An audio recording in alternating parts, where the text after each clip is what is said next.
Hello everyone, আসসালামু আলাইকুম। সকাল সকাল ঘরের কাজ করব, এই জন্য রান্নাটা বসিয়ে দিয়েছি। আমি এখন মিষ্টি কুমড়া দিয়ে পুঁই শাক রান্না করব। আর এটা আমাদের বাড়ি থেকে নিয়ে আসা একদম টাটকা সবজি। আর অন্য চুলায় আমি ভাতটাও বসিয়ে দিয়েছি।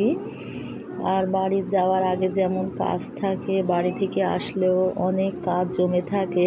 ঘরের ফার্নিচারগুলো একদমই ছেঁতছেঁতা হয়ে আছে বর্ষাকালের জন্য। বালিশ থেকে শুরু করে সমস্ত ফার্নিচার সাদা হয়ে আছে, জানালাও অনেক নোংরা হয়ে আছে। ওইগুলো আমি সব পরিষ্কার করেছি গতকালই। আর আজকে আমি সোফা স্যান্ডেলগুলো বের করেছি স্যান্ডেলের র্যাক থেকে।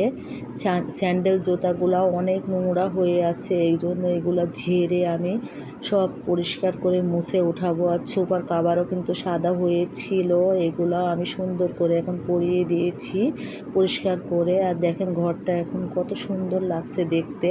আপনি যা ফার্নিচার আছে, যতটুকু আছে অতটুকুই আপনি যদি পরিষ্কার পরিচ্ছন্ন রাখেন, দেখতে কিন্তু অনেক সুন্দর লাগে। এভাবে গুছিয়ে রাখলে সব ঘরই মানানসই লাগে। তো আমি সব কিছু গুছিয়ে রাখার চেষ্টা করি, যেহেতু আমাদের ঘরেও কিন্তু ছোটো বা বেবি আছে। তারপর আমি যতটুকু পারি এলোমেলো করলে সাথে সাথে আমি ওইটা গুছিয়ে ফেলি। আর নোংরা ঘর দেখলে মাথা নষ্ট হয়ে যায়, এটা আমার ছোটোবেলা থেকে স্বভাব। এই জন্য সব সময় গোছানো কাজটা আমি করতে ভালোবাসি। সবাই ভালো